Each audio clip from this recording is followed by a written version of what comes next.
और उस 3 लाख बजट में आप मुस्लिम समाज को दे रहे कितना 2000 करोड़। कहाँ का 3 लाख करोड़ और कहाँ 2000 करोड़। और मुस्लिम फाइनेंस कॉर्पोरेशन का हालत इतना बुरा है और ये अपना चेहरा बताने के लिए कोशिश कर रहे हैं। और हम जब ऑफिसर्स के पास जाते हैं, दफ्तर के पास जाते हैं, हम भीख मांगते हैं, तब ऑफिसर बोलता है कि हम बजट नहीं आ रहा। तो फिर क्यों बाहर हल्ला मचा रहे हो? ये रमजान के महीना है, मैं इसीलिए ये भी बोलना चाहता हूँ, मैं सबूत के साथ बोल रहा हूँ। आप मौलाना या एप्लीकेशंस 2016 में आपने ले लिए और अभी तक एक पैसा भी वो लोगों को नहीं आया। जो ये सवाल का जवाब दीजिए कि कदीर खान भी एक तेलंगाना का तेलंगाना के लिए लड़ाई किया। कदीर खान तेलंगाना के सिटीजन है, लेकिन कदीर खान को क्यों अभी तक इंसाफ नहीं पहुंचा? गरीब मुसलमान को क्या मिलेगा? ना खाना मिल रहा है, ना रोटी मिल रहा है और रहने के लिए कुछ जगह भी नहीं मिल रहा। तो क्या सड़क पे जीना है क्या? वो कैसे जीना है? वो भीख मांगते हुए जीना क्या? उसका गलती क्या है? वो तेलंगाना के लिए संघर्ष किया, तेलंगाना की लड़ाई किया, आप लोगों को वोट डाला, आप लोगों को सत्ते पे बिठाया, तो फिर गद्दे पे बिठाया, फिर भी वो आपके उसके खिलाफ अपने ना इंसाफी कर रहे हैं। इसीलिए इफ्तार से पहले आज तेलंगाना के मुसलमान समाज को इंसाफ चाहिए। और मैं ये भी पूछना चाहता हूँ केसीआर जी को, माइनॉरिटी फाइनेंस कॉर्पोरेशन, आप बार बार बोल रहे हैं हमारा तेलंगाना बहुत दौलत वाली रियासत है। इस रियासत में 3 लाख करोड़ का बजट आप हर मार्च महीने में पेश करते हैं असेंबली में, और उस 3 लाख बजट में आप मुस्लिम समाज को दे रहे कितना 2000 करोड़। कहाँ का 3 लाख करोड़ और कहाँ 2000 करोड़। यानी कि मुस्लिम समाज का परसेंटेज पॉपुलेशन 12% है। 12% में 12% देना चाहिए और 12% के बजाय आप दे रहे 2200 करोड़। 2200 करोड़ से क्या होगा? ये सवाल का जवाब देना चाहिए।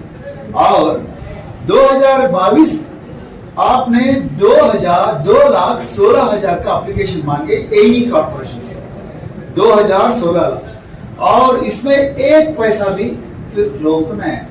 और हम जब ऑफिसर्स के पास जाते हैं, दफ्तर के पास जाते हैं, हम भीख मांगते हैं, तब ऑफिसर बोलता है कि हम बजट नहीं आ रहा। तो फिर क्यों बाहर हल्ला मचा रहे हो? वो क्यों फालतू में हल्ला मचा रहे हो? आप एक तरफ बोल रहे हैं कि गंगा यमुना के तहजीब है, हम सब धर्म मिलकर जुड़ना चाहिए और इफ्तार में बैठेंगे और अच्छे बातें करेंगे, मीठे बातें करेंगे, मगर बाहर आने के बाद एक पैसा का भी ये लोन नहीं मिल रहा लोगों को। ना लोन मिल रहा, ना जमीन मिल रहा, और तालीम भी ठीक से भी नहीं मिल रहा। और ये रमजान के महीना है, मैं इसीलिए ये भी बोलना चाहता हूँ, मैं सबूत के साथ बोल रहा हूँ। आप मौलाना या एप्लीकेशंस 2016 में आपने ले लिए और अभी तक एक पैसा भी वो लोगों को नहीं है। जो अप्लाई किया तो 10 लाख के लोन के लिए, 5 लाख के लोन के लिए, 1 लाख लोन के लिए एक पैसा भी लोगों को नहीं आया। फिर क्यों आप एप्लीकेशंस ले लिए? बजट भी ठीक से नहीं दे रहा मुस्लिम फाइनेंस कॉर्पोरेशन। मैं पहले ही बोला 10% से 12% पॉपुलेशन है मुस्लिम का, अवाम है, उसको आपका बजट कैसे भी कम दिया, 1% से कम दिया आपने, बल्कि हमको 12% का बजट आना था, 12% का पैसे आना था, लेकिन 1% से कम दिया पैसे। और उसके ऊपर तुम 1,65,000 का एप्लीकेशन लेके और 10 लाख, 5 लाख और 1 लाख का लोन को प्रॉमिस करके एक पैसा भी नहीं दिया। तो ये बदतमीज नहीं होता? ये बेवफा नहीं होता? तो आप किस चेहरा पे आप लोग इंसाफ दीजिए, ये सवाल का जवाब दीजिए कि कदीर खान भी एक तेलंगाना के लिए लड़ाई किया। कदीर खान तेलंगाना के सिटीजन है, लेकिन कदीर खान को क्यों अभी तक इंसाफ नहीं पहुंच गया? कदीर खान को जिसने मार दिया उसके खिलाफ 302 मुकदमा जो FIR क्यों दर्ज नहीं हुई? उसका तफ्तीश क्यों नहीं हो रहा है? उसको अंदर क्यों डाल दिया? तो तफ्तीश को पूरा क्लियर है, पूरा जितने भी दौलत वाले हैं, आंध्रा वाले, बॉम्बे वाले, सबको यार यहाँ भी दौलत वाला है, वो सबको बांट दिया आपने। तो गरीब मुसलमान को क्या मिलेगा?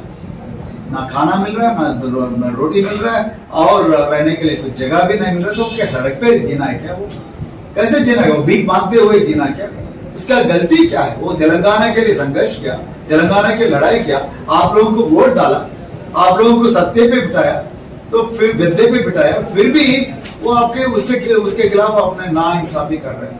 इसीलिए हम बहुजन समाज पार्टी यही बोल रहा है कि आप इफ्तार दावत, वक्फ लैंड का प्रोटेक्शन, क्या प्रोटेक्शन दिया? उसका पूरे रिकॉर्ड जितने भी है कागजात, उसको पूरा जलाने का साजिश हो रहा है वहां पे आज हाउस में।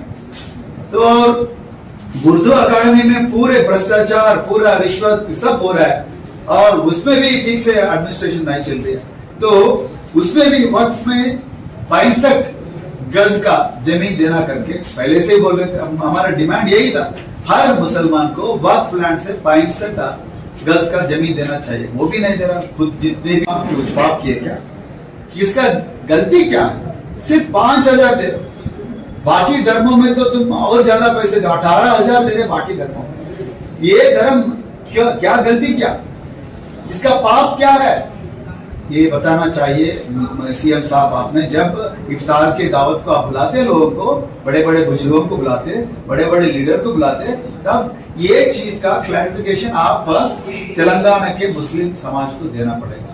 क्या ये लोग क्या पाप किया? बल्कि आप सिर्फ 5,000 रुपए इमाम और मौजम लोगों के लिए आप कितना पैसे दे रहे हो? 5,000 कोई पैसे होता है? आजकल तेल भी 1 किलो का तेल, 1 लीटर का तेल भी कम से कम 250 रुपए में आता है, और एक खानदान कैसे जीता? तो उसमें आप क्या कितना दे रहे? 5,000 रुपए दे रहे, वो भी 1 महीने में नहीं देते, कभी कभी 2 महीना, 3 महीना, 4 महीने के बाद आता है। क्या रिलीजियस है?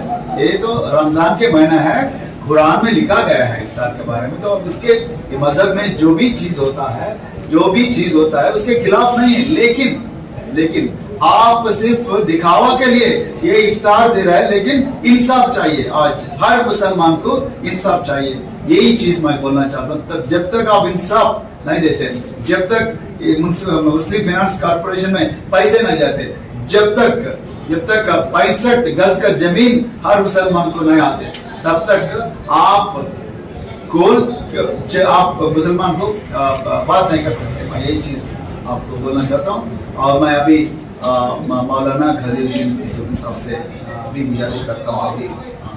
बहुजन विचारधारा को घर घर तक पहुँचाने के लिए हमारे YouTube चैनल को सब्सक्राइब करें, लाइक करें, कमेंट करें, शेयर करें और बेल आइकन की घंटी दबाना ना भूलें।